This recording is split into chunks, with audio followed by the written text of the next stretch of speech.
I need a new computer. You just got a new computer. I know.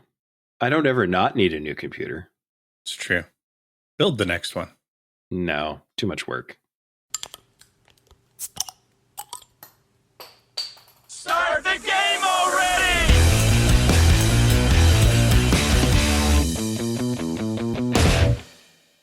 So how much have you had to drink in the last, I don't know, week or two? Probably not as much as would make me happy. Clearly. I mean, you look absolutely ecstatic. Well, it's been a good week, as much as I'm sure everyone in the world is like, oh my God, democracy is over. It's like, no, it's 4 years of Darth Cheeto again. Disappointing in a lot of ways, and eventually it'll just be over. Yeah. I've, not for those reasons entirely, but I've actually had a lot to drink in the past couple of weeks.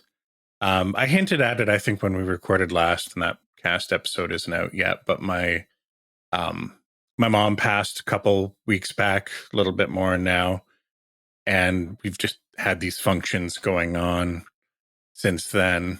We had a celebration of life for her, sort of the final function, I guess, on Saturday.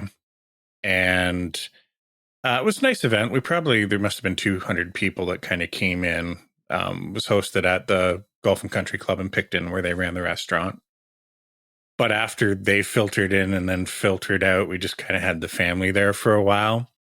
And my stepfather, who's Scottish, we busted out the scotch.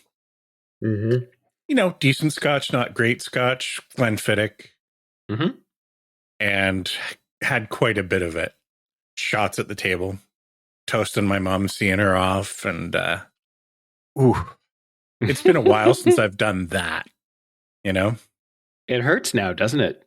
It wasn't too bad the next day, but it certainly hit me more than it used to. Like, I honestly don't have to drink too much now, and it hits me like a truck. Yeah. Well, yeah, I mean, it's a habit like anything else, right? Your body gets used to it. And yeah, I think maybe even just as I age, there's sort of a natural kind of, yes, I don't know what you call it, softness. You are no longer a nerd, man. I mean, I've always been a big guy, and because of my size, it used to take quite a bit. I'd have to have, I don't know, 3 or 4 tall boys before it's like, ooh, I got a nice buzz going. And then 20 ounces of hard liquor later, it's like, yep, I'm drunk. And now, because of this show, like, I get a couple of tall boys in, and it's like, oh yeah, I'm pissed out of my tree. This is great. I have to pick up my wife. I have to drive across town. I mean, across town. You've been to town. It's not that far. It's I don't know, 5 minutes, and that includes warming up the car in 3 hours. And I poured myself a drink, and I'm thinking, I really hope there isn't a ride check.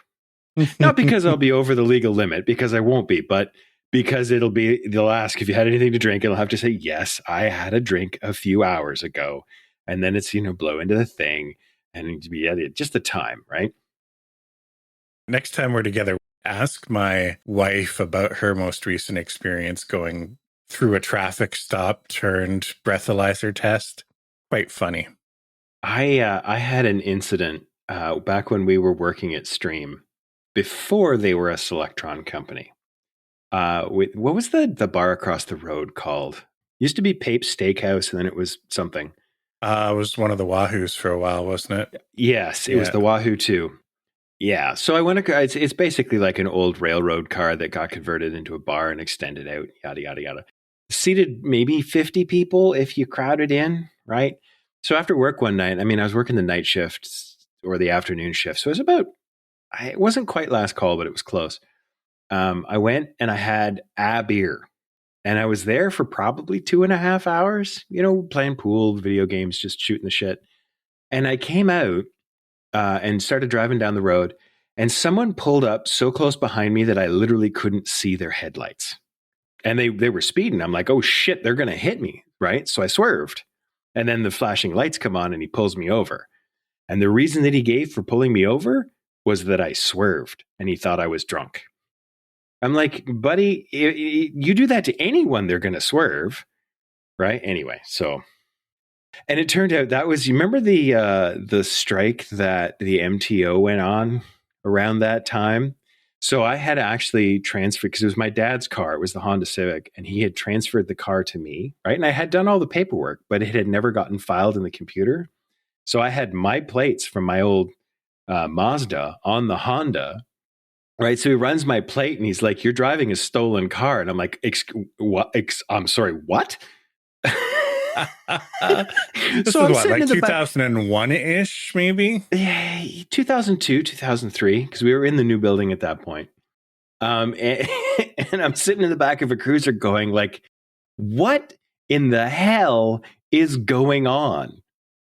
Right? Like, I've never shoplifted a chocolate bar. Like, I'm so fucking straight arrow that when I accidentally do something wrong, I'll be like, I'm sorry, I have to report myself. I did the wrong thing. Right. And here I am in the back of a cruiser. He's like, he's literally writing down the paperwork to charge me for stealing this car. I'm like, what? No.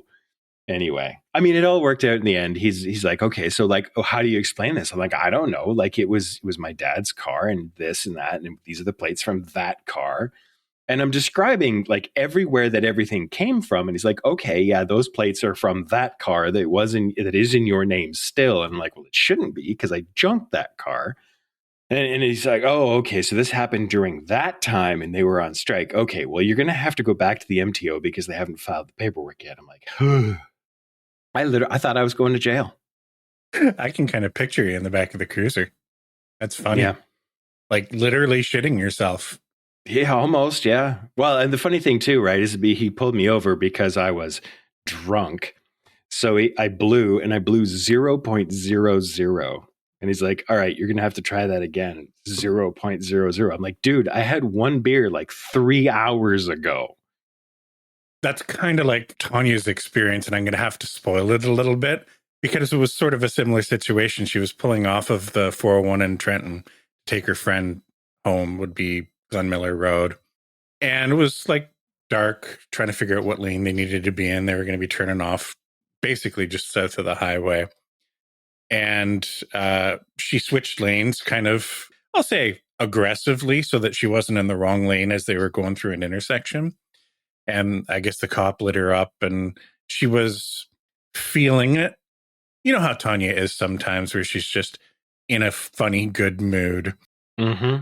They hadn't had a thing to drink. Like, they did have dinner in Belleville and was taking her friend home. And he pulled her over and she treated it like a joke. Like, you know, where most people would be like, oh no, I didn't drink anything, or they'd get defensive or whatever. She was like cracking jokes about sucking on the breathalyzer and giggling. The two of them are giggling in the front seat. So of course this cop thought that they were both pissed out of their tree, right? And she's like, nope. And she finally gave her the breathalyzer, and that was a bit of an ordeal. And I'll let her get into the expanded version of the story. But again, 0.000. And he seemed almost offended, I guess, or shocked. Yeah. And then like, no, I told you. Anyway. Just high on life, man.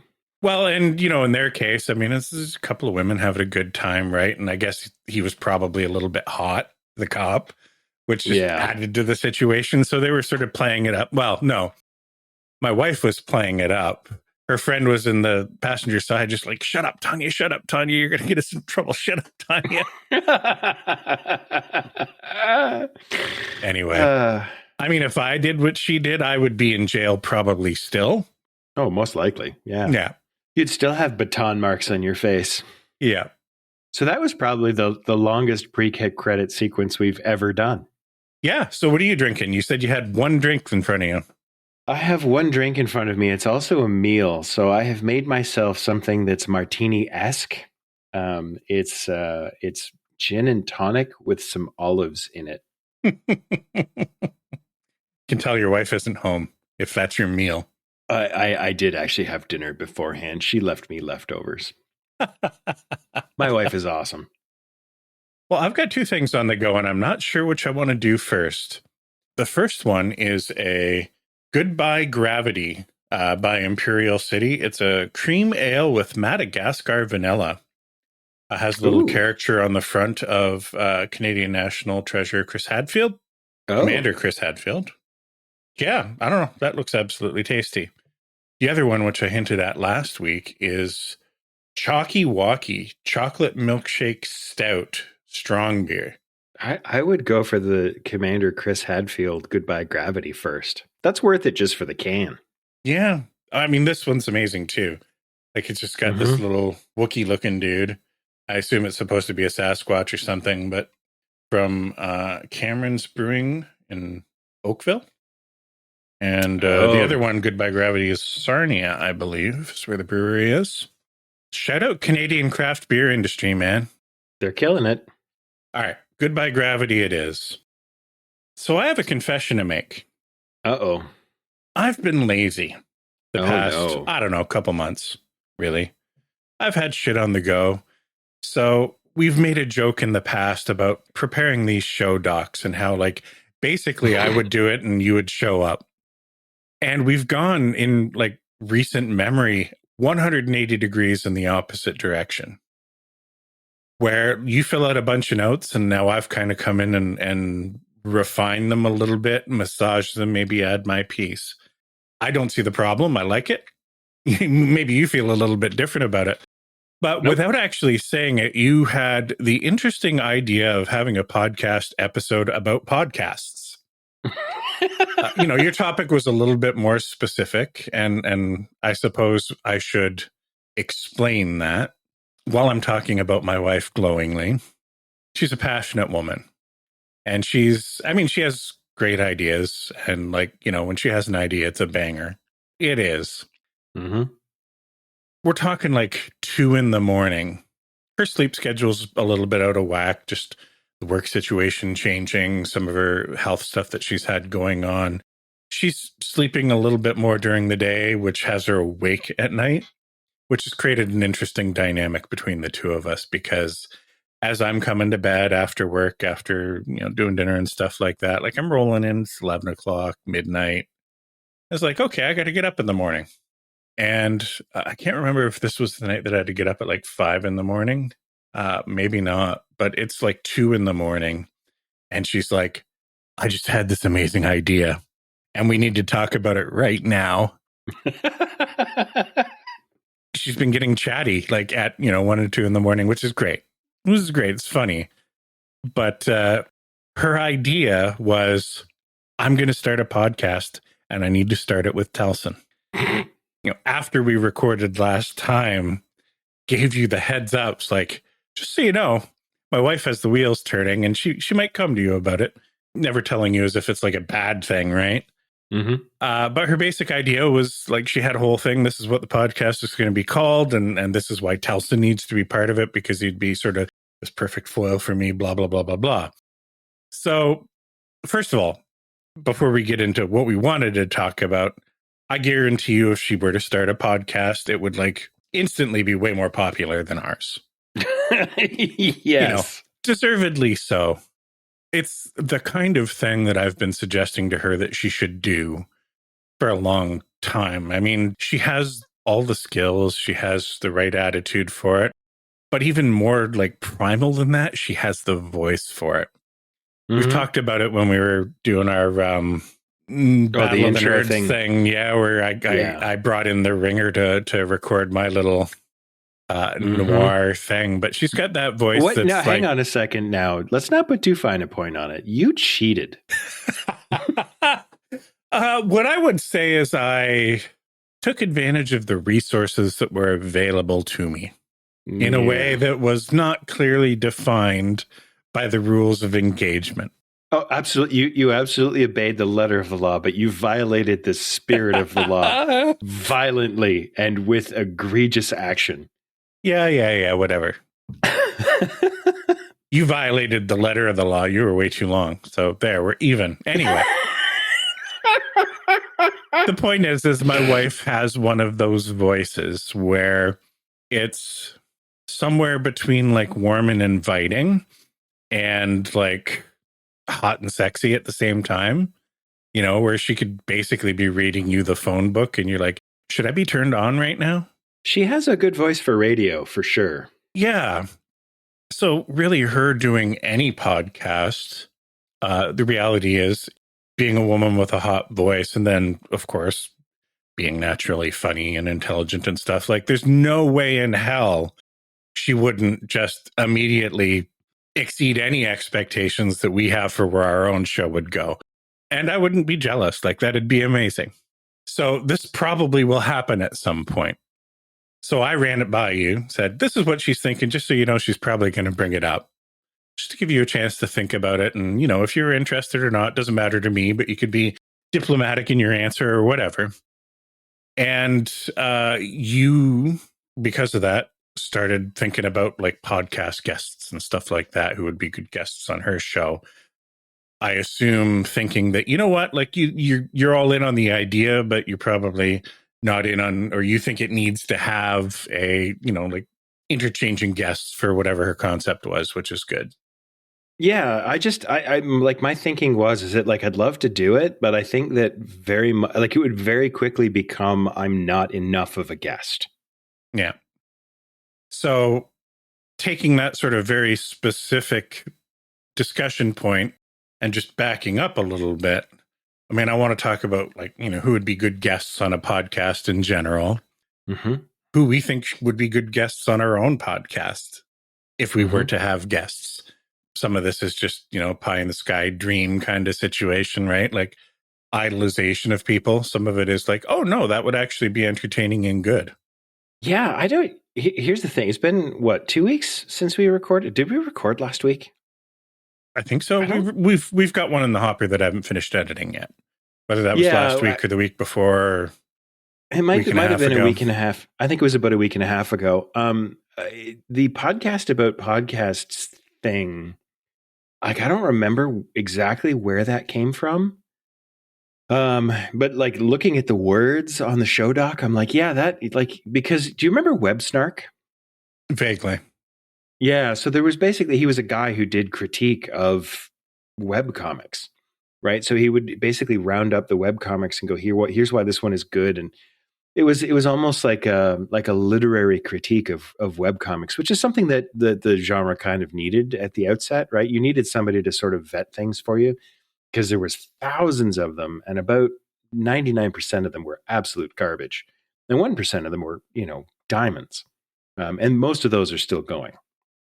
And I was thinking like podcasts right now are exploding. There's like thousands and millions of them, right? Like everyone and their brother has a podcast. Yeah, literally more podcasts than people at this point. Yeah. So there's 8,000,000,001 podcasts.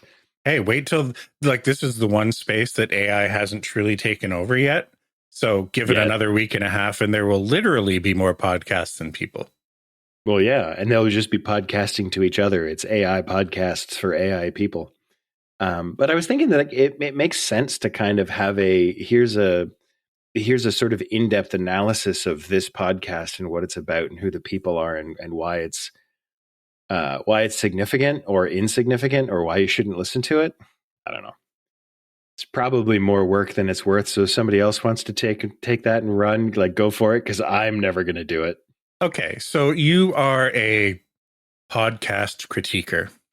And you've listened to a random sampling of Nerding Under the Influence for the first time. What would you have to say about this podcast? I would have to say that these are definitely not audio nerds. It's boring, right? Our podcast is absolutely, and I like that. That's one of the things that I actually enjoy about it, because the world is very exciting right now. We need boring. Boring is good. I like boring. It's very obvious that we're doing this like for ourselves, right? We don't have an audience. Like if you're listening to this, that's great. Thank you. We love you. Send us an email. But like if everyone was to go away and stop listening to this podcast forever, we wouldn't stop. Right. And that's very obvious in our presentation. You know, as much quality as you would inject into this podcast in the edit, it's obvious that we don't know what the fuck we're doing. Oh, yeah. No.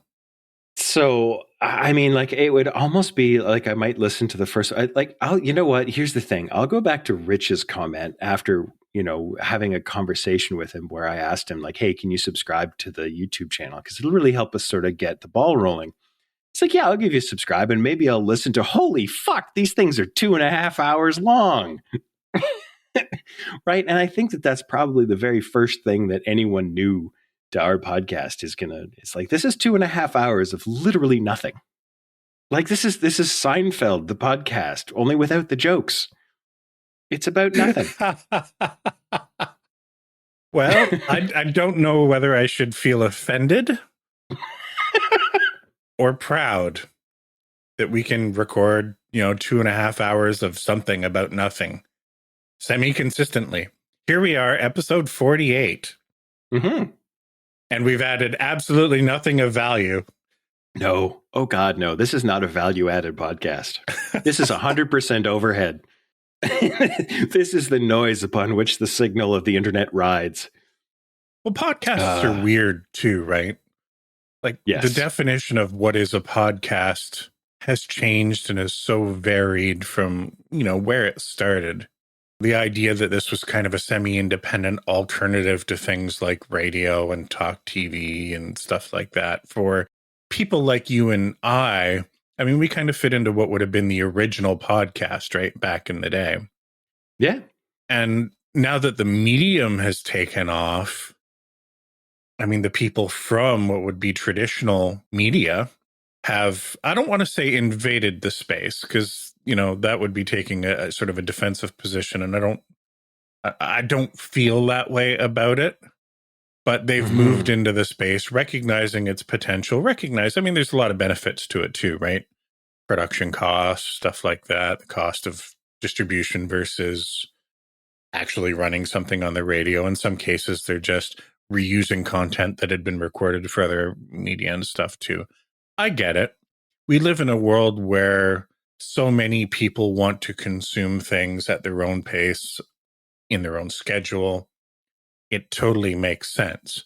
But now you have what you and I do, and then you have, like these, Tanya listens to a lot of what I would call more mainstream podcasts. And again, I don't mean it negatively, but you get big celebrities that are doing their own podcasts, have their own podcast networks where they're pulling in other celebrities to do it, or what used to be the popular genre of like true crime podcasts. Now you have like Dateline just running their own stuff in podcast format. And you're using the same word to describe those and what we do. And that just seems wrong.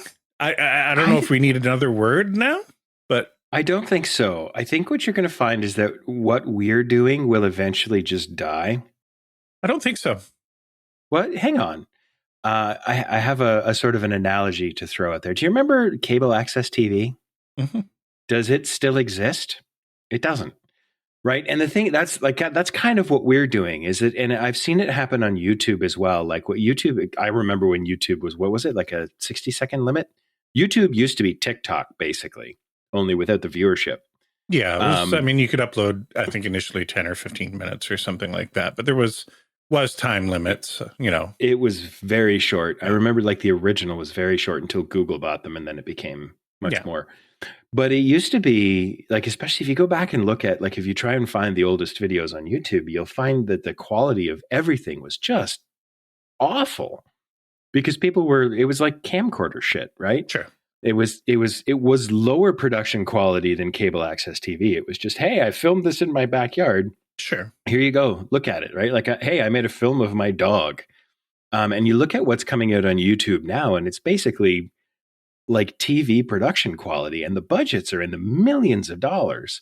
And I think the same thing is sort of happening with, and I think it's a natural evolution for all kinds of media where, sort of the nerdy enthusiasts start and it becomes popular, and then money moves in and production quality goes up. And it's not so much that the barrier of entry changes, it's that the barrier of like getting notice gets higher. Sure. And I agree with you to a certain extent. I think the key difference is in traditional media formats, you're not just competing for your listeners' time, you're competing with the platform time, right? There's only so many slots that a television channel can air. There's so many, only so many hours a day that a single radio station could broadcast, that kind of thing.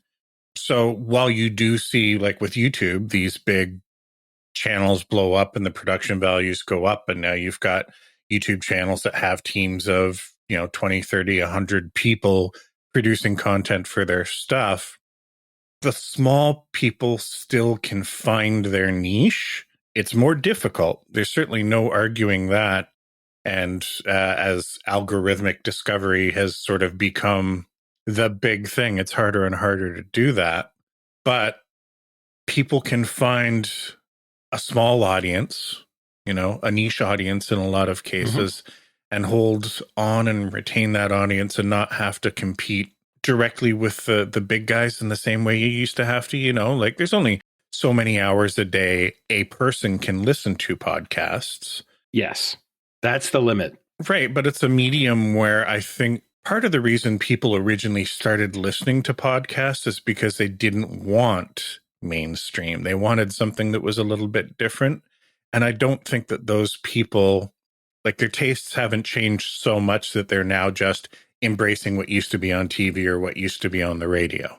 The stuff that they sort of shunned initially, they intentionally still seek out stuff that aligns with the reasons that they were listening to podcasts to begin with, right? So I think there's always going to be room for the small people to find the small audience. Now, those small people should not ever expect exponential growth and sort of that viral aligning of the stars that could happen in the past, right? Where it's all of a sudden your large audience becomes a very, very large audience. But if you have the talent, you've got the drive, you want to put in the work. I mean, look, we're doing it. It's not that difficult to do. If we can figure this shit out, somebody that actually has talent and charisma and skills can do this too. I don't disagree that the barrier of entry is still very low. I mean, I don't know how much money you've spent on audio equipment, but I basically stole a microphone from you. That's my investment. But my objection is to the word always. And I don't think that it's going to be the sort of swift turnaround that we're expecting to see in a lot of places. I think that what's going to happen, and it's a long-term thing, because cable access news and cable access sort of homegrown TV was a thing for like 25 or 30 years, right? Podcasts really started taking off in the last 10 years. I would expect the kind of stuff that we're doing to be around until, I don't know, 2050 or so, 2060. Like, I'm not saying that, the big corporations are going to come in and take over the podcast. What I think will happen is that over time, new people coming into, I'm going to listen to podcasts, aren't going to be directed to us. Even if we would be the niche that they're looking for, they're going to be directed to, these are the ones that I have heard about and that my friends are listening to, right? So what happens sort of over time is that the big budget sort of really entertaining stuff just takes more and more viewership. And we end up with, there's only so many hours in the day that you can listen to a podcast. I don't know about you, but 2.5 hours is about my limit. And then I'm like, I don't want to listen to someone else talk anymore. So eventually, like that sort of like the average person's day will be taken up with 2.5 hours of that podcast. And there will just be less room for people doing what we're doing. And people will see, it's less popular for that to happen, so I'm not going to start. And there will be some new medium that will come out and they will jump onto that, whatever that is. Maybe. I mean, it's the future. Nobody really knows. Yeah, we've only got to live for, 30 years more to find out, I guess. I don't know. I think of podcasting almost more like live streaming, not in like format, but in sort of the personal relationship that people tend to feel like they have with the content creator versus even like the higher end YouTube channels and stuff like that, right? Like if you'd have told me 30 years ago, you're going to get to a time where like a significant percentage of our population, what they do for entertainment is watch other people play video games and talk. And I mean, okay, maybe that'll be a thing for a little while, but that's got to wear out, right? Like how long can a person spend watching other people play video games? There are some people that I could probably watch play video games for a long time just because they're entertaining people. But they're people that I would watch them knit if they were talking. Like, I don't care what they're doing. Like, that's not the important part. That's the point that I'm trying to make, is that, how it's panned out has proven that, like, not only will, a person watch a person play video games for a long time, but hundreds of thousands of people will watch somebody real time on their own schedule play video games and talk and shoot the shit and have that sort of, it's like, I don't know, going and seeing a local band versus like buying CDs or vinyl that comes, from a studio and production house and stuff like that, where it's like, no, I know that guy's name. Like I've shared the same air as that person, right? Funny story about that. Co Carnage was actually in our EverQuest guild for a hot minute. Yeah. Yeah, the second time that we went back to play TLPs, he just somebody who was in the guild sort of knew somebody who knew somebody who knew him, and they're like, "Hey, we're doing this thing on the TLP. Do you want to join it and maybe stream it and maybe it'll be entertaining?" And I think he was with us for 3 weeks, and there was a combination of like EverQuest is just not inherently entertaining, and he can't actually stream our guild chatter because it's just too foul. Yeah. He was a fun guy. Yeah. I mean, we've proven that people will watch or listen to almost anything. Yes. There's people, it's huge in Japan, and I get it. There's some social reasons before it, but we're social creatures. And Yes. we all have a social quotient that a lot of us don't do a good job of fulfilling. So there's streamers like that. The whole thing that they do is they will prepare a meal and live stream eating and talking to an audience that is eating with them. Like they're like having dinner the way people would normally sit around a table with each other, but it's not that. Like it's a substitute though. It's a substitute, but it's also, I guess, just illustrative of how this type of media feels more personal, I guess. Like the kind of media that allows for that feels more personal than tuning into, ABC Channel 6, blah, blah, blah, for reruns of Night Court at 11:30. I would absolutely turn in for reruns of Night Court anytime, anywhere. Night Court was a great show. It was an awesome show. Speaking of personal things, there's one young lady who does it's a cooking channel, but it's like a Hungry Fans thing. I see her shorts show up on YouTube from time to time, which her sort of opening line is, "I hope you're horngry, babe." And, I mean, she's an attractive young woman, and she cooks things, and it's like I don't know what the recipe is, but she's cracking sort of off-color jokes the whole time, right? And it's one of those things that, like, okay, if I were to try and do that, it would not go over because I'm just not fun to look at, right? But she's got an undeniable talent for scripting that kind of stuff. Yeah. And it's like, the first time you tune in, you're like, oh, you're a hot chick. And then it's like, oh, this is really witty. What's the next one? Like, oh, here comes a joke. It's a good one, right? Yeah. So there is a lot of room for people to do that sort of, here is a new idea for presenting something. So I do like, I'm not suggesting that like we're going to disappear overnight. There's a lot of room for raw talent to show up here that wouldn't make it in traditional channels. I'm like looking at it from the 40,000 foot view. Like I can see that it has the same sort of arc that pretty much every media has gone through. Right? Sure. Poetry was absolutely huge. And then eventually it was only a few big poets and then it died, and then the radio show was like, it was everything. And then it just sort of petered out. Right. And TV did the same thing. And YouTube is sort of in the beginning part of that arc. And then sort of podcasting, I think, is going to follow the same arc, and just it's slower. And we're still at the very, very beginning of that. It's a theory. Well, before the inevitable heat death of the podcast universe, let's talk about some people that we would like to either have on a podcast, see as a guest on a podcast, do a podcast of their own. You mentioned Bruce Campbell, and this is a throwback to the very first episode of our show where we were discussing how we could go back to the Firefly universe, like with a new show. Oh, yeah. And we said, you know what, like we need Bruce Campbell as captain of a ship, sort of leading a ensemble cast for something in Firefly. Yeah, he would be. I mean, he'd be fantastic at almost everything. I've been rewatching Burn Notice. Have you ever watched it? Yes. Yeah. I really. Oh, I forget what the fella's name is. Who's the star? Is not really important. He hasn't really done anything in a starring role other than that. I don't think he showed up as sort of like a co-star elsewhere. But Bruce Campbell is sort of his semi sidekick in that.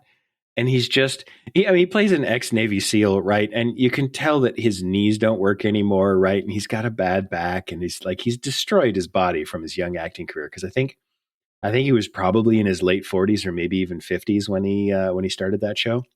Mm-hmm. But so like he's absolutely not, like physically, he's not convincing, but he's just the ideal character, right? He's a little bit boozy. He's charming. He's a little bit of a ladies' man. And it's just like this role was, if they had cast anyone else in this role, this show would have tanked. Mm-hmm. Like he's fun. And I saw him on one of those, those Vanity Fair, or whoever it is, where they do so-and-so answers the internet's most asked questions, or can so-and-so remember their iconic lines from where they're from and whatever. And he was just off the cuff telling stories about his experiences on movies. And I'm like, I just want to listen to this guy talk about his life for hours. Yeah. And I suppose we should caveat this discussion by saying, since there's more podcasts than people, there's a good chance most of these people have podcasts already and we just don't know about it yet. Well, I know the second person on my list does have a podcast. Okay. So I don't know if you watch anything BBC, you know who Victoria Coren Mitchell is. She was Victoria Coren. She was a famous poker player for a bit, and then she. Okay, that's where I recognize the name from. Then. Yeah, she's very, very smart, and also it's funny, right? Because her husband is oh God, I've forgotten his first name. He does the rants. He goes off on a rant and does stuff. I'm sorry, my brain is full of olives that are soaked in gin, so I'm forgetting people's names. David Mitchell is his name, and he's a comedian, right? Like that's how he got his start, and he's on a lot of panel shows and stuff. He's on Would I Lie to You on the BBC, and he's very overtly funny. And Victoria she comes off as a very sort of not monotone, but you know what I mean? Like she's kind of that I'm a proper person and I speak with good diction and I have excellent vocabulary and I'm very bright and I'm very smart and everything that I say is very straight. And then she will let go with a zinger with a completely straight face and you don't catch it until a couple of words after the joke has been made. And it's just like her wit is just like, ah. And I know that she either has a podcast or co-stars in a podcast or is a frequent guest on someone else's podcast because she's mentioned it on a couple of her shows. I don't think that we'll ever have the viewership to have her as a guest. No. We're still trying to get Ian as a guest. We know him. We have a close personal relationship with that guy. Yeah. Well, yeah, but I mean, like he's a busy guy and he's important, right? Yeah, and we're not. No, we're not. Maybe if we offer him free beer. Hey, Ian. Free beer? Just saying. Yeah. No, he legitimately, he brought it up a couple weeks ago. He's like, I'm going to get on there. We're going to do like an in-person pod bag episode. We just haven't had time to put it together yet. He's, well, I mean, we know that he recently got married. He's enjoying the honeymoon period, we'll say. Mm-hmm. And nobody who listens to this show really knows who Ian is, so I'm probably not crossing any lines here by letting it slip, but he and his wife are expecting. Oh, well, congratulations, Ian and Mrs. Ian. Yeah, so I mean, I suspect that we might have to wait a decade or so before he finds time to actually guest on our podcast, but it'll happen someday. Well, we might have Ian Jr. before we actually get Ian. Ooh, now you're thinking. That's why I'm CEO of this podcast. Are you? Oh, I don't. Are you my boss? I'm your boss and you're my boss, and that's how that works. All right. Communism, baby. All right. Well, we've talked about podcasts for an hour. Let's talk about video games or something. Okay. I used to be an adventurer like you. Stay a while and listen. Speaking of vaporware, I've been following Pantheon Rise of the Fallen since, 2016, 2014. It's been near 10 years. Like Star Citizen EverQuest edition, right? Like, even more so. Like Yeah. it was, because it was Brad. Oh, what's the guy who was responsible for EverQuest mostly? It's not important. But he was sort of the driving force behind getting EverQuest actually published. And then they basically kicked him out. There's a whole drama. You can look it up. I don't know the details. the guy that was the composer, Chris Perkins, is basically running the show there now, isn't he? Not the Chris Perkins from works for Wizards of the Coast. Different guy. But I think that's his name. Maybe. I haven't paid attention. Somebody sent me a link and basically said, hey, it's actually in early access and you can buy the thing and play the game now. And I was like, oh my God.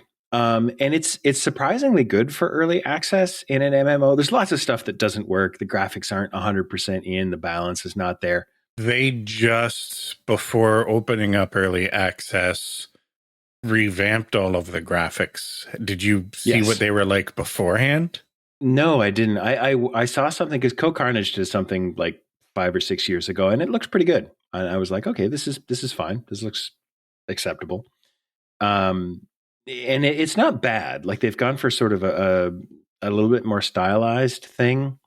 But like the thing is that when you're releasing a game, the sort of skins and graphics are the last thing you do.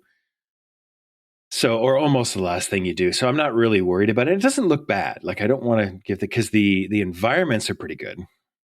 The character art and stuff probably isn't changing. Like this new revamp of it is probably what you're getting. And it does look like a game from 2003, but it's appealing to people who want to play a video game like it's 2003 too, right? It's worth noting that at the same time, I have also been playing Horizon Zero Dawn Remastered. And in that game, the updated graphics, because it's basically Horizon Forbidden West with like a mod that makes it Zero Dawn, that the graphics change there made a huge difference to my enjoyment in the game. Mm-hmm. But that one is very character focused, right? So someone's face, not like Aloy doesn't have eyebrows, even at like ultra settings in the original Zero Dawn. And in Forbidden West, she looks like a person, right? Like it comes out of the uncanny valley into, okay, this is obviously animation and it's good.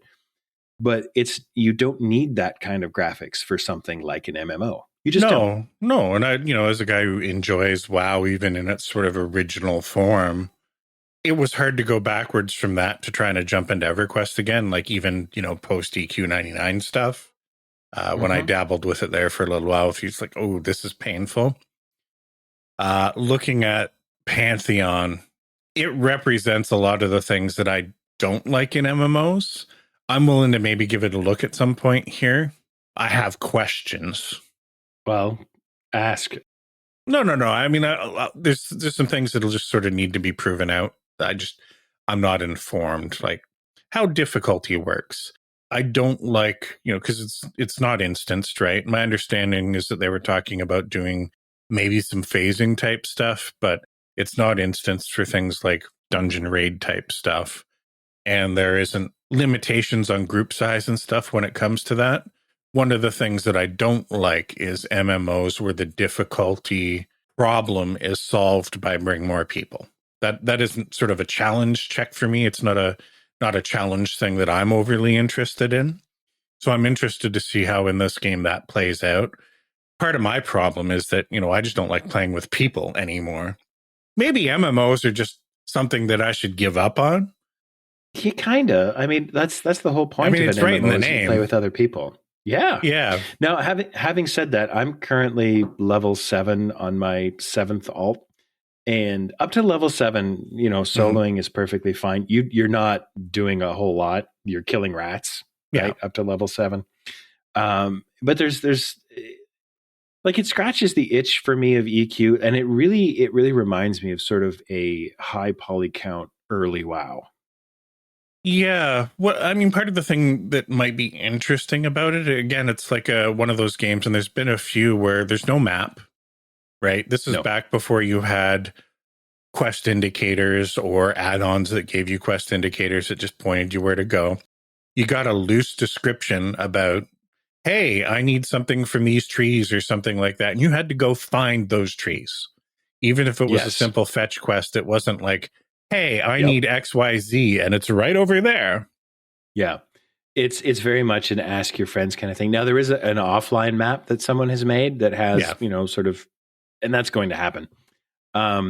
There's a couple of really neat innovations that I quite like. First of all, you can climb stuff, right? Like when you come to a vertical wall, you can climb up it, but you have a certain amount of endurance or whatever you want to call it. And if you run out and you're not all the way up, you fall down to the bottom again, which is neat. At night, things get really dark. And this I didn't realize, but after it gets dark, you can't see the name tags of mobs anymore unless you have a torch, in which case you can see their name tags now, it's just like there's just some neat stuff. It's neat. It's interesting, but like you have to strike the right balance. And I guess for me, it's like, will this game do that? Nope. So if it's dark, is the solution find a way to be able to play this game in the dark? Or is the solution do nothing until it's light again? Because one of those could be fun and the other one probably isn't. You have to adjust. My experience is like I've died a few times in the dark.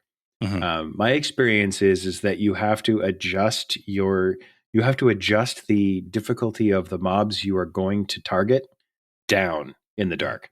Because you have one of two choices. You put a torch in your offhand, in which case you're either missing a shield or an extra weapon, which means your AC or your damage goes down. Or you fight in the dark, in which case you might get jumped. You could die. Do they have mechanics in place for like increasing mob aggression and stuff like that at night? Either making them more challenging, more of them, or if you're going to pull out a torch, more attracted to you? Not so far. The mobs do change. Skeletons mostly only come out at night. There is a certain mob type called a Grimling, which only comes out at night, which I discovered as I was running back to town. Because what I've been doing, the day-night cycle is a little bit weird. Like the day cycle, I think, is a little over an hour long. And then the night cycle is like 20 minutes long. Okay. So even if you were going to, because what I've been doing is I've been doing crafting, right? Because I'm soloing, so I'm not killing named mobs to get good drops. So I'm like farming ore and leather skins and stuff. And what I do is I go out and do that during the day, get some experience. And then when night comes, I go back to town and do my crafting. And the crafting is difficult enough. Like it's not really difficult. You buy the pattern, you gather the stuff, you push the button and it crafts it. This game is very much in the EverQuest vein or like early vanilla WoW, where even the act of like leveling at level 1 is really something they're encouraging you to do in a group, right? Like you can do it solo, but it's not so much level 1, but by level 5, they're expecting you to start because the mobs start thinning out and giving, like the mobs that you can kill solo start giving less and less experience. Okay. But there's lots of stuff, and it's not very crowded right now, obviously, because it's early access. There's a few things that I can foresee as problems. Crowding is going to be one of them. And if there's no instance content, then there's going to be a lot of people. This is one of the problems with early EverQuest when nothing was instanced, is that, people are on the bat phone. So every 7 days, named mob 01 spawns and it immediately dies to the 300 people who do not have a job and are able to do that. Yeah. So you end up with like 72 people who have the very best gear on the server and are denying it to everyone else on the server. And the problem with that is not so much that they have it and other people don't. It's that the people who don't are going to stop playing. And then you don't have enough people to keep your game viable. Yeah. You have to have something for them to do, right? So I can foresee that being a problem if there isn't a mechanism for, like you need something for everyone else to do, not just the top, 1% of players. The other thing about it that immediately made me wrinkle my nose a little bit was the limited action bar stuff, the sort of Guild Wars 2 style. You can have all sorts of abilities, but you can only pull X number of them out and use them at any one point in time. See, I prefer that. There's lots of people that play, MOBA games, which to me, that's kind of what they were, was just like dumbed down MMOs, where you've got 4 buttons to push or something like that. This is a little bit more than that, not quite that extreme, but no, there's 3 different types of abilities. There's techniques and skills and abilities. I forget exactly what they're called, but you have your sort of 0 to or 1 to equal sign for spells and whatnot. And then you have 4 potential techniques that you can have at any one time. And you can have more hotbars than that as well. So I think that there's a certain amount of limits, and that makes sense to me. Right, because I mean, I used to run into people in WoW who are like, I have 721 keybinds. I can have all of my skills out at any one time. It's like, well, yeah, right. And like, I sort of get the appeal of that too, but that does not appeal to me. I don't want to have to memorize shit. I have to do that at work all day. This is a game. I want it to be simple. See, and that's the meta that I enjoyed, right? Like, I loved... I played a Holy Paladin through a lot of Burning Crusade healing raids, and not only did I have X number of spells out of my bars, but I had several different ranks of each spell so that I could like tune my mana efficiency during raid content so that I could downrank spells to sort of break even on mana and then only really expend mana faster than I was regenning it when I needed to pop some big heals. And once they did away with having the downranked spells, like even WoW got a little, even though I still had bars all over the place bound to my Logitech G13 and my MMO gaming mouse and, modifiers and all of that shit. Even that dumbed it down a little bit. No, dumbed down isn't the right word. It streamlined it a little bit too much and took away some of that meta that I enjoyed. I'm not most people, right? Like, I'm sure most people prefer the simplified thing. Their strategy, their enjoyment doesn't come from gaming the system. It comes from gaming the game. So I'm the one that's a little fucked up. It's just a different way of appreciating things. And I was thinking about this, and specifically about the crafting sort of mechanic. So in order, for example, to build or to make yourself a leather belt, right, you have to farm animal skins. You have to turn the animal skins into tattered leather. You have to turn the tattered leather into something else. You have to turn that into straps. And then you also need tattered leather and thread. So you have to do like a whole bunch of things. And you don't really know what it is that you need until you get to the point of the other thing. And then you have to back. So there's a lot of wasted time unless you've made yourself a spreadsheet ahead of time. And I got to thinking about like, why do I enjoy this? And for me, it's the chaos of I need to sort out what I need to do. Right. And you talk about sort of the strategy of how do you make things more efficient during raid time. That's the thing about EverQuest that I enjoyed is all of that planning happened before you started. Mm-hmm. After you started, it's implement the plan. Right. It was really, EverQuest was really, really hard to adjust on the fly. Like if you didn't bring enough DPS, you couldn't correct for that. If you didn't bring enough healing, you couldn't correct for that. If you got your CC wrong, you couldn't correct for that. You had to learn from it and try it again. It was very much like Pac-Man or Mario Brothers, right? You get 3 lives and then you got to start again from the beginning. Yeah. And as much as I hate that, for some reason, I really enjoy it in an MMO where it's like I've died a bunch of times where it's like, I can handle this. Oh shit, I can't handle that.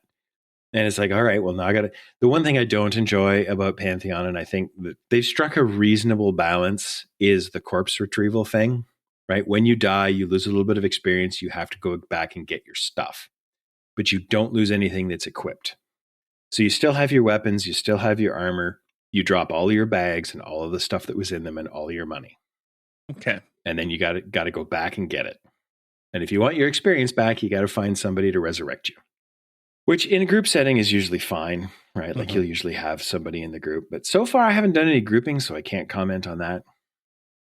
But I've been enjoying sort of the kind of grind that it is. So one of the things that I would assume about a game like that is that it isn't just the style of mechanics that appeal to you, but also that style and mechanics probably turns away a certain type of player that you would prefer not to play with anyway. Like it's a filter. It is a bit. It is a bit. Have you found that in your limited experience playing the game, that the people that I know you probably haven't interacted with a ton of people, but it feels less, how can I put this delicately? It's definitely not the Call of Duty lobby, no. Yeah. I mean, those players are still there. They're always going to be, right? They're people who want to excel at everything. I've had an awful lot of conversations with people in out of character, right? Like I'm talking to the whole server at that point. There's like, I don't know, 50 or 60 people logged in. Yeah. And people have been largely helpful, right? Even through the sarcastic responses, which are like huge, right? Like, how do you heal magic, right? Or like, where's the map? Like, there is no map. There is some discussion about a map, and like in my mind, I'm okay with not having a map that shows where I am and where everything is relative to me. But I would really like to have a map that shows the general area that I'm in and like where the towns and cities are. Right? Like imagine you have a paper map, like you unfold a paper map and go, okay, well, I think I'm about there. Okay, so the city's probably north of me from here. That's what the kind of thing that I'm looking for. Yeah. Having no map is kind of annoying. And I mean, they're still going back and forth on that. So I don't know where they're going to end up. Yeah, I know that there's a demand for games that, like, I was looking at some of the feedback and looking at some forums about the game, and a lot of criticism. You see some YouTube videos, people that weren't of that time making comments sort of through the lens of being a person who enjoys what would be a more modern MMO. And the YouTube comments are just filled with, a lot of things with like, that's the point. It's not that, not having a map is bad. Like, that's the point. We come from a time when you had to draw your own map, and that's part of what we're looking for and stuff like that. And I get that to a certain extent. One of the things that I found with other projects that have sort of tried to recreate something from the past like that is that it sort of attracted like real elitist schmucks, to put it delicately. Like in my job as a developer, right? Like we have tools, sites that we routinely would look at when we're trying to troubleshoot, problem solve, or whatever. You go to like Stack Overflow or something, right? And almost the worst possible thing you could ever do there is actually post a question. Yes. You'll ask something like, how do I do this? And, you get 19 answers. It's like, well, you don't. Or why would you ever want to do that? Like, look. Yeah. Yada, yada, yada. I get it. Maybe this isn't the best way to do this particular thing, but in the context of the limits that I'm operating within, I need to do this. How do I do this? You don't. Get good, scrub. Like, it's not the 12-year-old kids teabagging you that are pissing you off. It's the 40-year-old elitist schmucks that are, I don't know. It's a tribal thing. It really is. I mean, it's evidenced in every part of our society. But yes, that does exist to an extent. But like the people who are attracted, speaking specifically of this game, people who are attracted to this game are people who largely know what they're in for, right? When someone asks, is there a map? It's because, like, is there a map? And when the answer is no, it's like, okay, I'm not going to quit. I'm not going to say that that's wrong. Mm-hmm. I mean, I have made the comment that I would love to have like the equivalent of a paper map that I don't have to alt tab out to look at. Yeah. Right. Just a paper map. It doesn't show where I am or where anyone is. It shows the town I'm in and the sort of surrounding county. Mm-hmm. So I have a general idea. Because the thing is, like, if you grew up in the town, you're going to have an idea of where shit is. Yeah. Right. That kind of information. It's like, hey, over here's the newbie area. Over here's the Shaman's Guild, right? Like, you know how games used to come with a manual, and in the manual there would be some sort of guidance about how to get started. Mm-hmm. I'd like that level of instruction, right? And I think that would be helpful, especially for bringing in. You're not going to get new players, but you're going to get players who are new to this game, and it would be nice to sort of anyway. I mean, I go off on a tangent. I digress. It's I like the game. I'm enjoying it. It's not for everyone, right? It was designed as a niche game. It is a niche game. It is going to have a niche audience.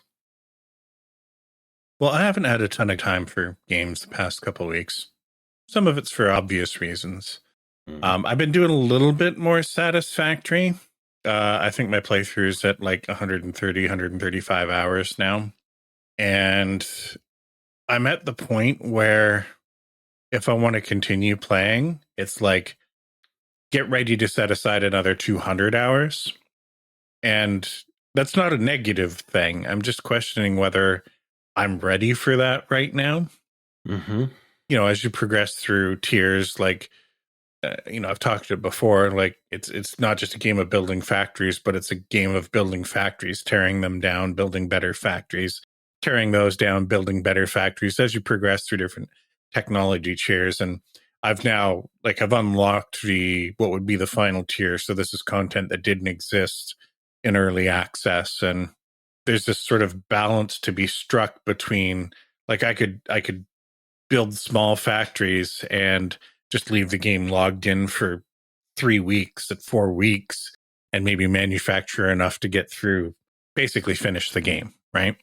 Mm-hmm. And I mean, that kind of defeats the purpose of the game. So it's like, okay, now you need to think about factories on a completely different scale. You need to think about harvesting resources and efficiency at a completely different scale. And I'm excited by the idea, but it's like, okay, I've spent 130 hours playing the game so I could get to the point where I can spend another 200 hours playing the game. And I don't think I'm ready to dive into that. Maybe that'll be an over the holidays thing. I tend to get a little bit of time off between Christmas and New Year's. And yeah, maybe I'll put some time into that there. I have ideas for what I want to do, but right now I just, I log in and it's like, do you want to start doing the stuff that you need to do? Nope. I turn it off. Not because I'm not enjoying it. That's kind of the mark of a good game, though, is that, like, you're looking at the long term and thinking, I should set aside the time to do this right. Yeah. The other game that I kind of want to dig into is the new Dragon Age is out, the Veilguard. It was going to be called Dreadwolf for a while, but I've been a big fan of the Dragon Age series. Dragon Age Origins I've talked about before, very much if it's not in my top 10 list, it's pretty close. As somebody who enjoyed Baldur's Gate 3, I mean, Dragon Age is going to feel a little bit dated, but I definitely encourage you to go back in and play it. Dragon Age 2 disappointed most people. I really enjoyed it myself. It got a little bit more action RPG rather than just RPG, and each successive game has sort of moved it along that spectrum a little bit more. I didn't hate Dragon Age Inquisition, but it didn't land with me at all. And I think this new game, I kind of expect to feel the same way about it. But what am I going to do? Like, not play it? For somebody who's loved this series, been invested in it, played through 3, pretty big ass games in the series, over a span of, I don't know, 15 years. I don't know when the first one came out now. I'm not going to not play it. Well, I guess you got to. But it would be like jumping into a Horizon game at this point, right? Where it's like, okay, you're going to need to put 80 hours into this if you want to experience it. I don't know if I got it in me right now. If only it was like your job or something. Right? I should become one of those streamers that 4 people watch play video games for a living. I'm sure that's sustainable for me. Well, you only need like one of them to be super rich and just send you money for feet pics and you'll be fine. Okay. Well, hey, if you want to solicit my feet pics, if you want to be my sugar daddy, sugar mama, I mean, I'm not picky here. Send us an email. Podbag at Nerding Under the Influence. Just like use the subline, like give feet pics, and I'll know what the message is about. If you want to sponsor my bad habits and allow me to play video games instead of working for a living, listen, I'm not interested. There you go. You heard it here first, folks. Goodbye, Gravity. Not bad. Good beer. I mean, I enjoyed it, and that's saying a lot as somebody who isn't generally a beer enjoyer. Let's see how this Chalky Walkie does. Ooh, it's strong. I can smell just how strong it is. Uh-oh. For those of you listening at home, Shane's pants have just fallen off. That's like the 7th time that joke's come up while we've been recording. I mean, it keeps happening. It's a good joke. Don't get me wrong. Maybe we need a new one, but if it ain't broke. Yeah, jokes don't need to be funny. I'm on the fence about this one. Oh, okay. I'm sure that you'll like it by the time you get to the bottom of it. Well, I guess this is an interesting sort of thing about beer, right? Like if you're marketing it as a beer that has flavor. So it is a chocolate milkshake stout. It doesn't taste like chocolate, does it? I don't want it to taste like a mudslide, right? Like I don't want that. Mm-hmm. But you expect at least a discernible sort of bouquet of chocolate adjacent something. Mm-hmm. I'm not sure that I'm getting that. Yeah. I found there's been a few times I've tried beers that have been sort of marketed as chocolate ideas, and chocolate has never been something that I've gotten out of it. Yeah. And like, not just chocolate milkshake, you know? Yeah, that's a bizarre thing to label a beer. I mean, cocoa has been used in a lot of different ways. Like originally, as far as I know, cocoa was actually paired with like spicy peppers. Yeah. And it is really, really good to add. Like if you have something spicy, like you add cocoa to it, it enhances it. It's nice. That is the secret ingredient in my chili. Yeah. Yeah. I like 95% Belgian chocolate. Yep. Not a lot. You know, if I'm making a big pot, let's say, I don't know what the size, like not quite stock pot size, but like a big normal person's pot size of chili, I put right at the end, like after I turn the heat off, I will put in about half a bar, 95% chocolate, and just stir it in and then let the chili rest for a little bit.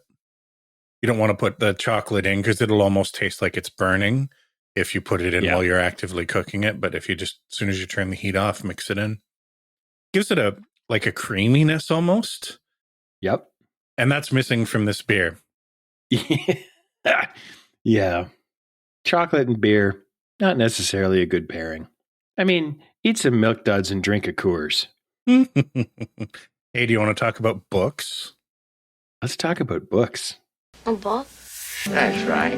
When I was your age, television was called books. And this is a special book. As you wish. So I started reading the second book in the Expanse series.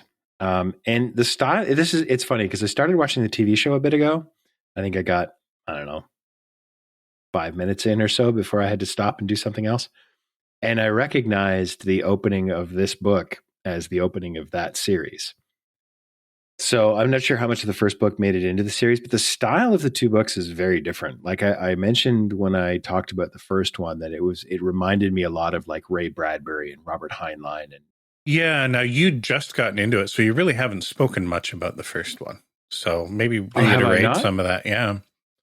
Okay, well, yeah, it very much reminded me of a lot of the pulp from the 50s and 60s in a good way. Mhm. It had a lot of like hard technical details that Yeah. were really well sort of melded into the story. It did not feel like if you've ever read the sort of pulp mercenary books like Mac Yeah. Bolan and those kind of things, where it's like, let me describe to you. Oh, and who's the Hunt for Red October guy? Tom Clancy. He does a lot of things where, like he'll be describing things and then he'll tell you like the exact model number of the gun and like the 7 guns that this crew is carrying or whatever. And those are technical details that his audience really likes, but they always feel a little bit superfluous to the Yeah. story. Whereas the technical details here really feel like part of the story. I don't want to go into the plot too much because if you haven't read it, you should read it. It's good. And it takes some hard turns that are a little difficult to sort of grok in a modern storytelling tradition. Like we become accustomed to because of the movies we watch and even books so much. It's like, here are the action beats that you're going to have. Here's how it's going to go. Here's how the arc of the story is going to go. And here's where the major crisis is. And then there's the denouement. And then there's like another crisis. And like, there's a graph that you can draw of almost every story that we tell. This one doesn't quite follow that. And it's a little bit disconcerting, which fits really well with the subject matter of the book. But I enjoyed the characters. I found a lot of sort of social commentary stuff from multiple angles that I really enjoyed. There was a very light amount of sort of politics in the first one, and it very much felt like local political stuff. One of the characters in the first book is a police detective, so you get a little bit of sort of the interdepartmental policy conflict stuff. That is, it feels real. It feels gritty, right? Like here's a real person who is experiencing real personal pain, problems, and growth, right? Without sort of smacking you in the face with personal history. And there's some interpersonal stuff and some conversations between people where you're like, wow, you wouldn't expect that to happen, in a story that someone's trying to tell, which is really nice. Like there were some nice surprises that didn't sort of jar you out of the story. It was very, very classic, and I like that. Okay. I'm going to try and avoid any spoilers here for both for you and for anybody listening. I've been trying to get into the first book. I've watched the show like multiple times over. I'm struggling right now. I know I said 15 episodes ago, that's like, I finally made the decision. I'm going to get a nice e-reader. I haven't done it yet. And I've pulled out my phone and started reading, I don't know, maybe 4 or 5 times now, even just in the past week and a half. And I end up having an argument with myself about whether I want to bother until I pick something up. I mean, realistically, I should just buy the book so that I have like a paperback or something like that. But I've been telling myself I'm going to get an e-reader and I haven't. So I have some questions about the book series as it relates to the show and based on my understanding of what is in the book series. So one of the things that I thought added a lot of flavor to the show, especially in the early seasons, was the established Belter Creole kind of thing. Mm-hmm. My understanding is that all of that is in the books. It's there. There's not a lot of it. Okay. I will say it's an interesting mixture of like obvious French influence, some English words that are just like sort of chopped up, some obviously new slang, Little South African in there, and it's very, very multilingual. There's online resources for it. Like it went I mean, it's not as extensive as like Tolkien doing, Elven and 72 dialects, but there's significantly more effort put into that than there is most things in these type of books. And I'm interested to see how the balance that it strikes in the books, like that could get exhausting if it's just too much to get through. But There's not much. It's never in a place where you have to understand what they're saying. The general sense of it usually comes through, and it's almost always in a conversation where there are three people, right? There is a person who is speaking in that sort of dialect or whatever it is, someone who understands them completely, and someone who doesn't understand at all. So, like the person who's speaking it, there's sort of a translation where it's like, this is what he said. Okay. Because I imagine quite a fair bit of that first two books would take place on series.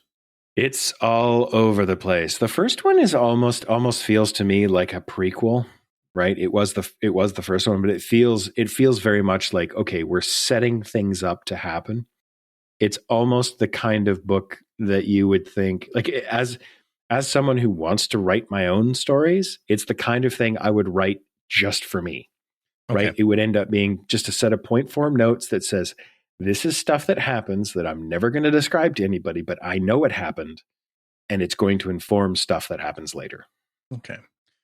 One of the things that the show really did a good job of is the developing relationship between what would be the ensemble cast and the crew, the Rocinante.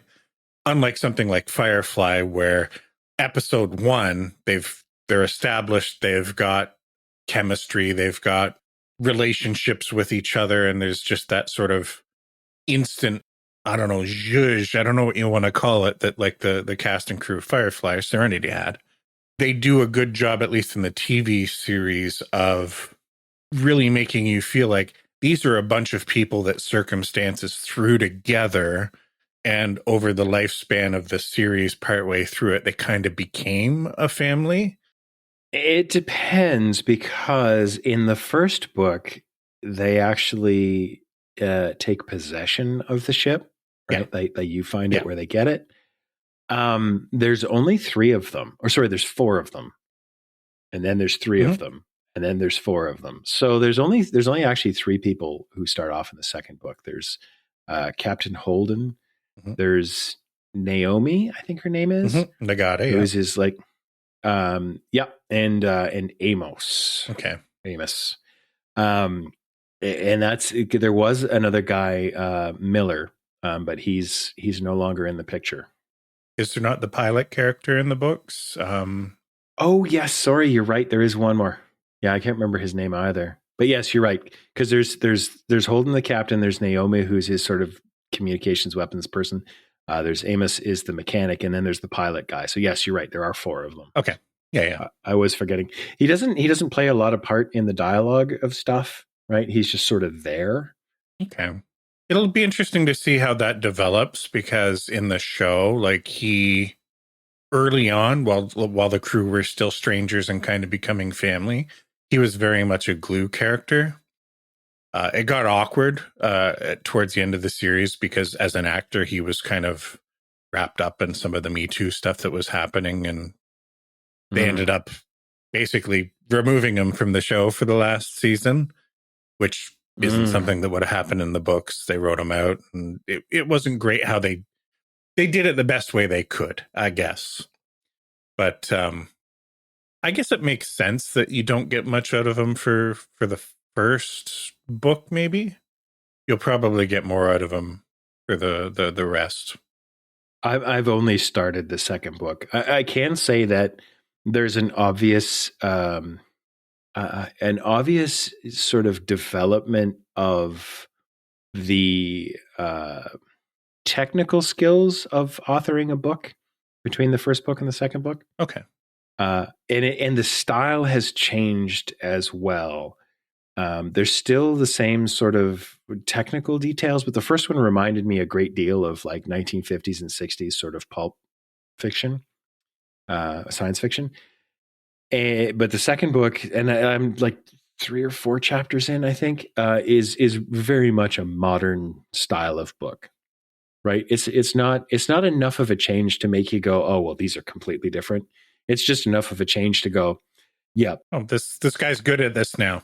yeah, he's gotten better at it, and he's changed. Well, it's a pair of people, right? It's two people. Yeah. And they've changed from, like, we're just having fun and doing this thing, and sort of as a homage to the space opera stuff of the 50s and 60s, to, okay, this is really a thing now, and let's write a good book. And you can see that it's because, like, the style of book has changed, or the style of fiction that resonates with people has changed over the last 70 years, right?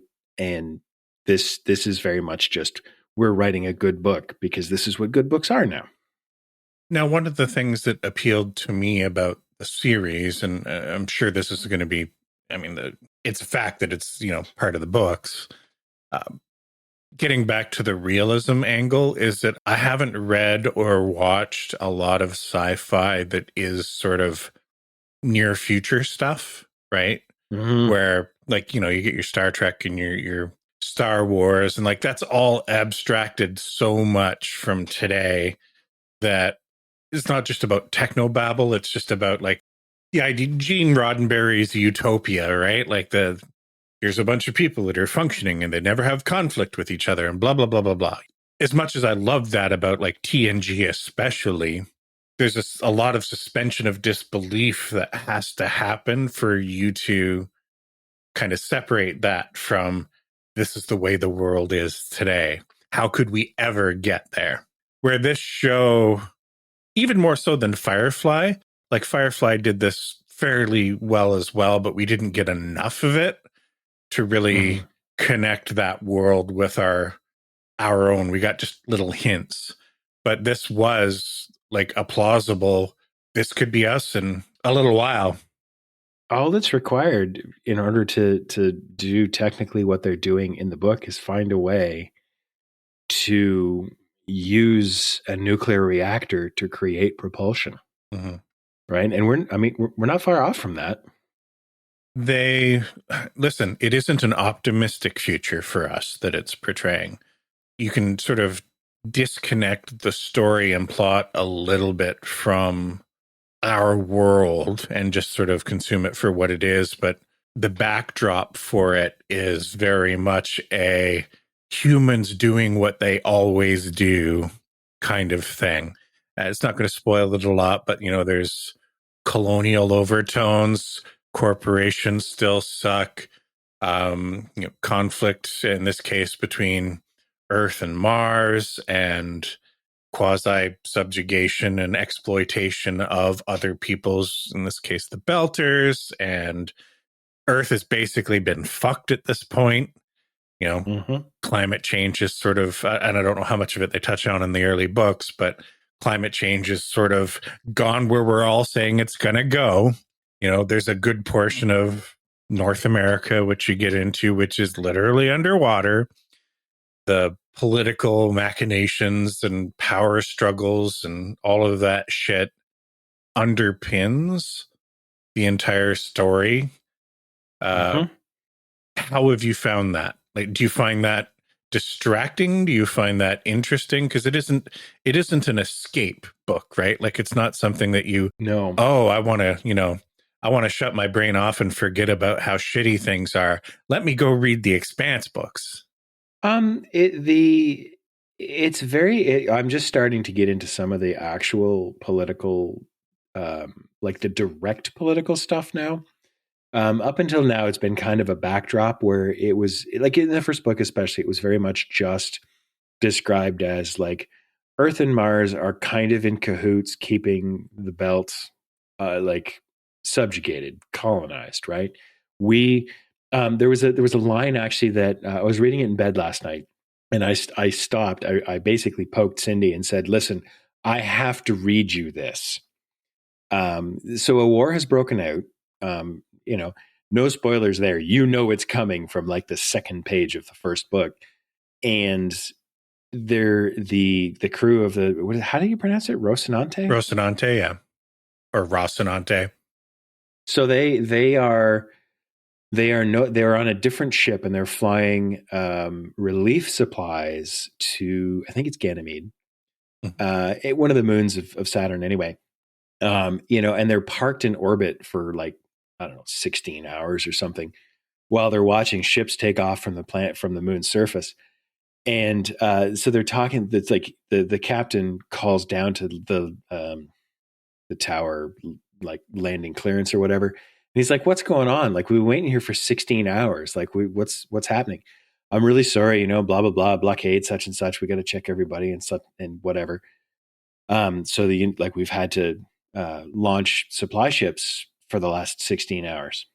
It's like, what do you mean? What supply ships? Like, is this people abandoning the moon? Like, are people evacuating? Like, what's happening? It's like, no, it's we move. I forget what it was, like 1.5 billion tons of food every day off planet. It's like, hang on a minute, I'm flying in relief supplies, food for your starving citizens, and you're launching 1.5 billion tons of food every day.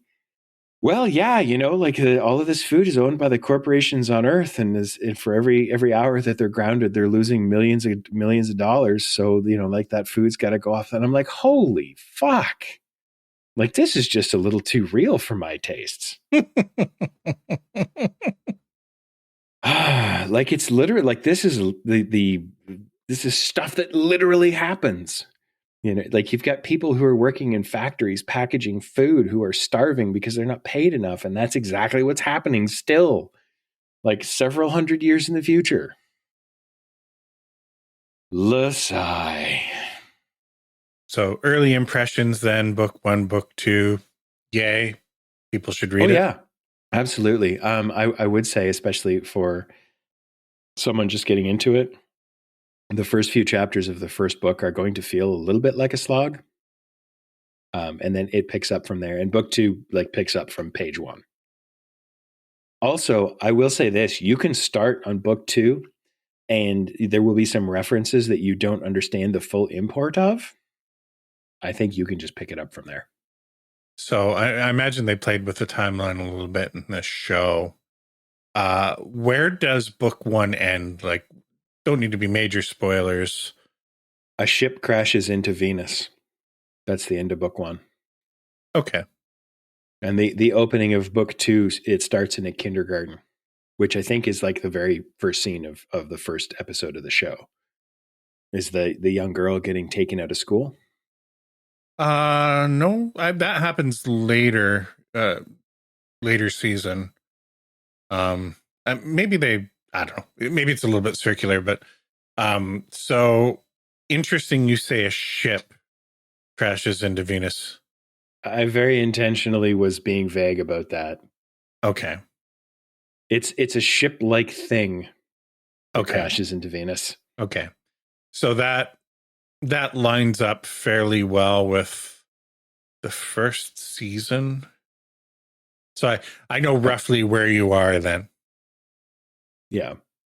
Yeah, I've just been introduced to the president of Earth, I think. President of the UN, whatever that means now. And she is significantly foul-mouthed, which I very much appreciate.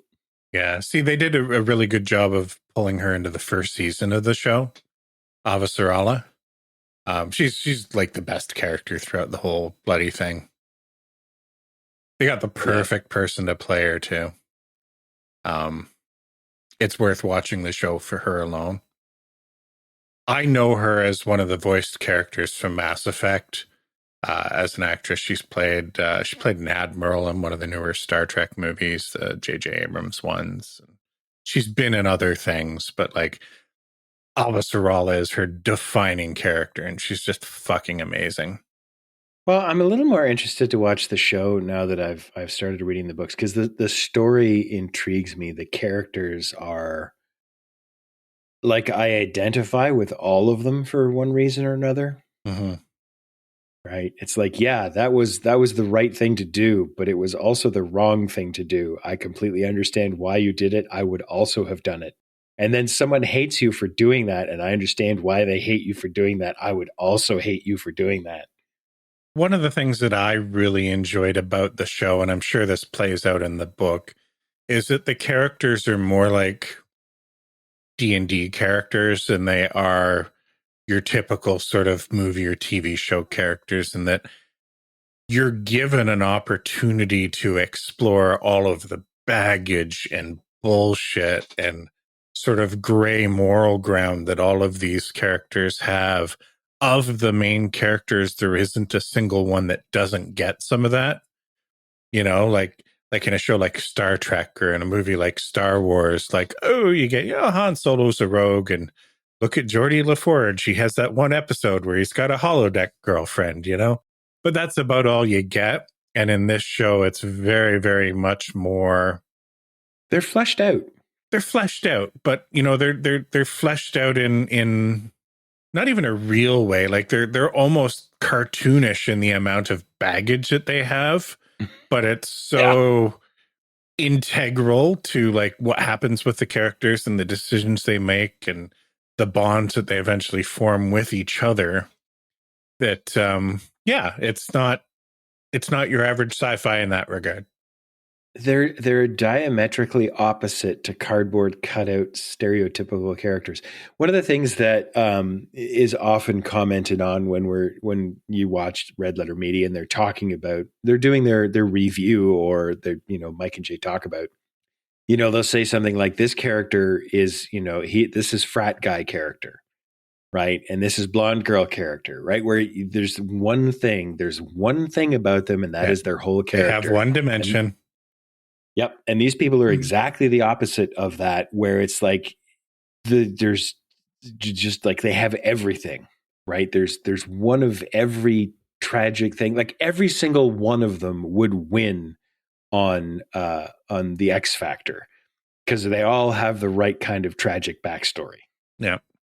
And even the side characters that parachute in, at least in the show, and again, I haven't read the books, I'm getting to them. They all get more of that than side characters normally would. Alva Sarala gets a lot of that stuff. They bring in so you opened up in that kindergarten with that girl. Mm-hmm. Her father will play probably a central role for a book, will be the side character for this book. And a lot of what the crew of the Rossi will do will sort of revolve around his shit. And even he gets that sort of complexity. Another character that I love, you'll probably haven't yet met, is Gunny, Bobby Draper. Yes, actually, she is introduced in this. She is being set up to play a very central character. Yeah. Like you can see that coming. Yeah. And she'll be around for quite a while, and a really good arc. Anyway, watch it, read the books, watch the show. It's all fantastic. I can't say enough good things. I do have a parting gift before we wrap it up here. Technically, you have a parting gift. Well, technically, I think that you are now more qualified to give this as a parting gift, because for me, it was literally, I had only ever seen him in shorts. And then I watched the first part of a couple of his videos, and I'm like, you will enjoy this guy. All right, let's get into it. And I show you how deep the rabbit hole goes. Anybody want a peanut? I'll be honest, I'm a little bit disappointed to hear that you haven't watched a lot of them. I subscribed. Okay, because when you sent them to me, I got a real kick out of it. And Tanya and I were joking about it the other night about how, like, I watch a lot of woodworkers and stuff, and they kind of all fit into the mold of what I would call the more modern maker. Some of them are on the artsy side. Some of them are, sort of your traditional guys, but with a modern spin. They do more than just woodworking, and that's not to take anything away from the guys that are just traditionalist woodworkers. But there is such a contrast at so many levels between who I'm about to introduce here. And the stuff that I normally watch, that I'm like, this is the difference between Telson and I. This says so much. Like, I feel like I know you better. So I'm disappointed to find out that you haven't really been into this guy a ton. The YouTube channel is called Workshop Companion. And it's got this guy that, like, he looks like a guy that's trying to cosplay Albert Einstein as a woodworker. He does. He really does. But in a charming way. Like, it doesn't come off as annoying. It does come off as quite genuine. So in his own merits, I've probably watched half a dozen of his videos at this point. Informative, probably more educational. You can tell that he has a bit of an engineering background in the way that he explains stuff, but still seems to be mostly traditional woodworking from what I've seen. And I think part of the reason that I love the guy so much, and this is sort of a 2-in-1 parting gift, is that he reminds me of something that I used to watch as a kid. Like, I'm talking stuff from the 70s and 80s. Did you ever watch Mr. Wizard?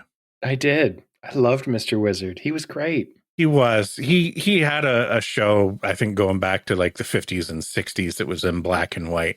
I haven't watched a lot of that stuff yet, but they did a Canadian revival in like the mid to late 70s, and then he was picked up for a bigger show back again that ran like the whole 80s called Mr. Wizard's World, that I watched the shit out of. And like, he was very much a Bill Nye before Bill Nye kind of thing. Little less showy, a little less grandstandy. Again, nothing against Bill Nye, but like, Bill Nye very much had that, I'm going to try and appeal to the youths and be a little bit cool in my weird and quirky science man way, right? That makes sense for trying to attract an audience and resonate with the kids and stuff. Mr. Wizard didn't have so much of that. Like, he was very good at explaining things to children. Usually his shows featured children in them. He's the kind of guy who would have fit in really well on the BBC. He reminds me a lot of Attenborough. Yeah. Still doing the fun stuff. You know, you're going to get your interesting sort of safe for children science experiments and good explanations of things. And I was watching this guy, the Workshop Companion channel, and he was doing demonstrations of like glue and joints, and it all felt very much like a Mr. Wizard kind of thing in a charming and delightful way for such a quirky looking dude. I loved it, but like, it's not something that, had I've just seen it pop up in my feed, I would have clicked on. I'm sure he's awesome, but probably not for me. And I'm so glad that you sent him over. I am going to go through his stuff, but it couldn't be more different than the type of shit that I watch. Oh, I know. That's the thing, is I looked at it and I thought, like, the woodworking angle is going to be right up your street. But the guy is just like, as I say, he showed up in YouTube shorts for me, and just listening to him talk, I'm like, this is someone who deserves to be watched. Yeah. Right. Because he's very much an entry level kind of channel, right? Like, he's not going to teach you about, you know, like, here's a weird jig that you can do to make stuff. It's like, here's how you use a saw kind of thing. And then gluing things and joints, basic joinery and woodworking stuff, but in such a way that you don't mind, oh, okay, like, this is kind of knee high, but still worth watching. Just because he's an entertaining guy. He's an entertaining science teacher, not an entertaining gym teacher, you know? Like, you got the entertaining, cool gym teachers that would show by doing, and you just, you know, no, this guy stands up and he like prepares a lecture for you sometimes. But it's great. It really is great. It really is. Do you remember there was sorry, I'm off on a bit of a tangent here, but there was a show, I think it was on PBS, and it might have been on Canadian TV. I think it was called New England Workshop. There were two guys on New Yankee Workshop, and there were two guys, and it's like, I remember watching it and thinking, this is back in the 90s when I was young and stupid, and thinking, I think these guys are gay. but my God, they're fun to watch. Number one Belgian block, number one grit sandpaper. That's my favorite thing ever. Oh, I loved listening to, because he had the accent, right? Like he's very Boston. He had the, listen to him just say dado over and over and over again. So there was two shows. There was New Yankee Workshop, which was primarily Norm Abrams. And then there was a second show that he was on with another guy called This Old House with Bob Villa. I don't think it was it Bob Vila? I don't think it was him. Mm-hmm. It was like a wannabe Bob Vila, I thought. Well, Bob Vila definitely had This Old House. Okay, maybe I'm thinking of something else. Anyway, there was a show that he was definitely on with like if it wasn't Bob Vila, it was like Kirkland brand Bob Vila. And they had that weird dynamic, right? Yeah. That made you yeah. Yeah. These guys are definitely, if they're not gay, then they're hetero life mates. Yeah. Because they just had that vibe where these two dudes, like they're just together. In an era where putting that on daytime television would have been an issue, right? Like, oh yeah, I'm absolutely certain that they got letters, and I'm just like, I mean, at the time, like I was, like I say, I was young and stupid, so I'm sure I said some things, but I'm just like, those and they did such great stuff. I learned so many things from that show. Mm-hmm. That was the show that actually made me want to make things. Well, imagine New Yankee Workshop, Norm Abrams as a 75-year-old being put in a position where he's hired to teach children. And you basically have this workshop companion guy, and it isn't phony. It isn't fake. It's extremely genuine. Even the intro that he plays for his long form videos just has that sort of, oh, grandpa's trying real hard tackiness to it. That's just like, good for you, dude. Good for you. Yeah. What's old is good. So check it out. Two things, Workshop Companion, his YouTube channel. And also, there is an official Mr. Wizard's World channel on YouTube that has pretty much all of his stuff, I think. It's got everything from the black and white era in the 50s and 60s through to the Mr. Wizard's World stuff that he was doing in the 80s. I don't know if his Canadian content is on there or not, but it's of a time. You can appreciate it for its own merits, but you can also appreciate it as a bit of a time capsule. Oh, there's some member berries in there. And I apologize in advance if there's some sort of controversy about Mr. Wizard that I'm not aware of that, makes him a terrible person. That seems to be happening more and more whenever I think about these things from my childhood. If Norm Abrams is, Jeffrey Dahmer or something like that, and I just don't know about it, I'm so very sorry. I'm speaking through the lens of, I watched this thing when I was a kid and I remember it now 40 years later. Yep. 40 years is a long time. You're old. You're old. It's been good talking to you. And you. This is where I run the outro, I guess. I guess so. I think we're done. All right. I'm done. Fuck you.